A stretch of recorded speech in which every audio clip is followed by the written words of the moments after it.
So hold out your hope for that. Okay, so what's the okay news? Well, What's the bad news?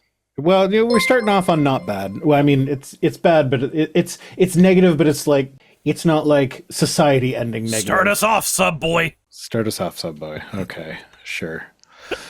Ugh. Republicans refused to swear in newly elected Democrat, delaying success of Epstein petition. This was sent to me by Man, Mark Fern pedophiles really do everything in their power not to get held accountable for wanting fucking kids. Yeah. Yeah, so there's a Democrat representative who was elected in a special election, and Mike Johnson has been refusing to swear her in. I believe this went back to before the government shut down, where he was delaying it. Because he's not delaying it because of the budgetary stuff. He's delaying it because of the Epstein stuff. Man, Mike Johnson has bounced like back and forth between all kinds of just random bullshit when it comes to the Epstein files. It's kind of infuriating. He's just an infuriating person. He is. His son would know all about that. That's a reference to the fact that Mike Johnson shares his porn use habits with his son. Yep. That is a matter of public record. I'm not going into further detail. You can look that up if you want. But yeah, so he delayed her swearing in, and now they're shut down, and now that they're shut down, they can use the shutdown as the excuse. Oh no, we're going to do, we don't, like, yeah, we still do sessions. They're called pro forma sessions when they're not technically in session, but they got to get together to do a thing. They're like, yeah, no, we don't swear people in during pro forma sessions. Unless they're Republicans in April, in which case we swore them in pro forma sessions. So he's not swearing her in, so they can't do the vote. Like, she is the deciding vote on the petition to release the Epstein files.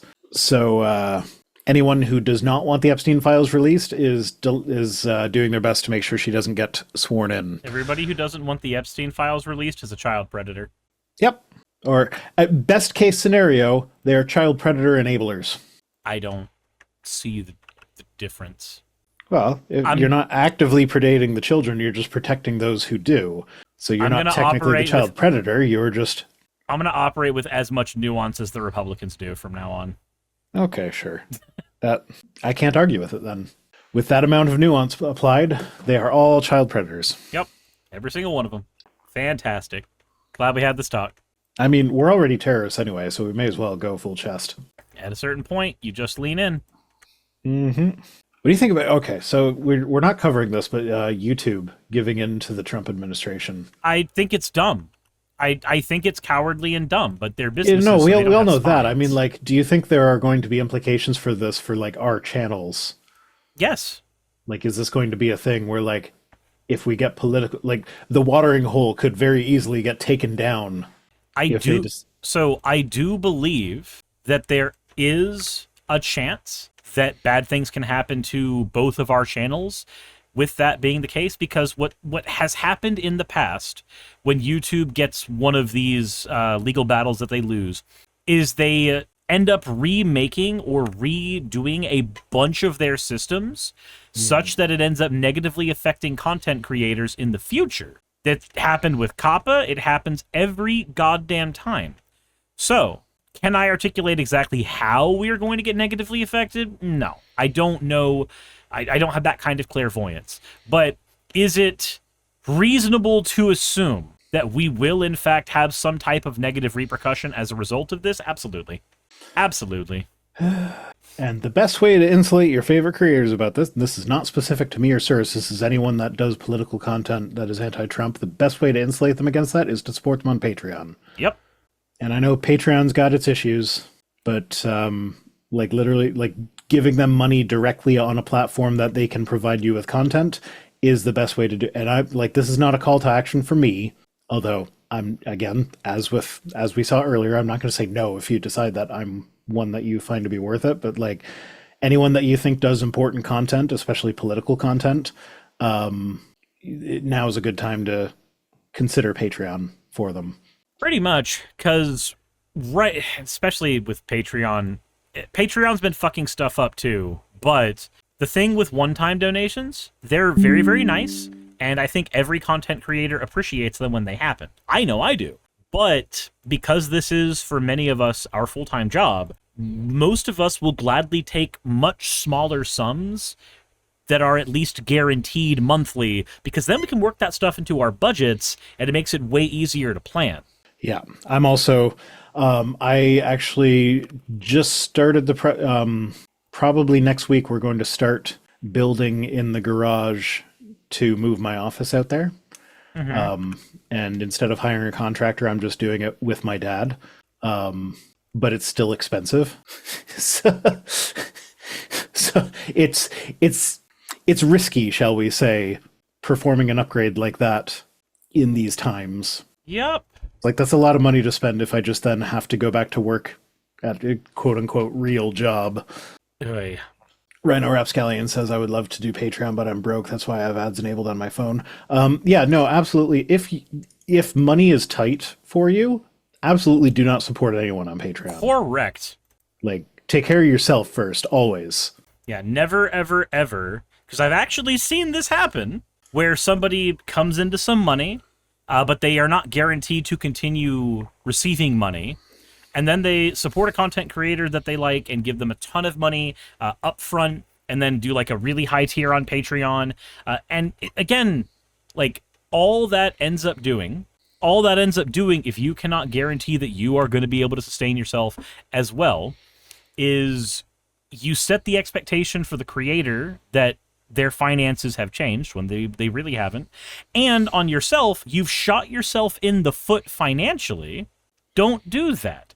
Only support a creator financially if you yourself have a stable financial foundation. You come first. It is better for yourself, and it is better for the creators that you want to support to operate that way. It literally benefits all of us for you to support yourself first. Yeah, I do not want to pay my bills with someone else's rent money. Mm-hmm. That's exactly. That's a no for me. And Fennec asks, would you ever have your dad on as a guest on your channel? No, I would not. However, that's mostly because he speaks so quietly. Like I like like how trying to teach him to speak into a microphone seems like it'd be more of a hassle than it's worth. You just go, hey, Dad, yawn. Okay, now hold that shape. Okay. Now, not directly into it, but to the side of the microphone. All right, golden. It's actually funny. He has a podcast, and I listened to a few episodes of it. And his so he has a British accent, but he's lived in Canada since he was 9 years old, so it's very, very mild. It gets thick when he's putting on his podcasting voice, but also it's a very quiet podcast. Hopefully it's not like that fucking that Warhammer podcaster who. Granted, I know that like they're definitely nowhere near the same person because the Warhammer guy is really, really right wing. But I can't listen to his videos because he puts on a fake accent that is so thick, and it's like he'll purposefully roll his R's every time. No, I guarantee you my dad's not doing this on purpose. It just makes me want to slam my head into a wall. His accent is it's always been the kind where like you can tell if like one of his brothers is calling, because when he answers the phone, his accent gets thick. Mm-hmm. And so it's just like something about being in the recording a podcast setup makes him go back into his British accent for whatever reason. But I actually don't hear a lot of British accents. They don't sound like an accent to me, probably because I grew up with a British accent in the house. And so the ones that are like close to that one, it just doesn't strike me as an accent. Because I thought about that. Like I was thinking about like, because H-Bomber guy is British, right? Is he? Probably. I don't know. I never actually think of like how his voice sounds. I'm pretty sure he is UK, but like. Okay.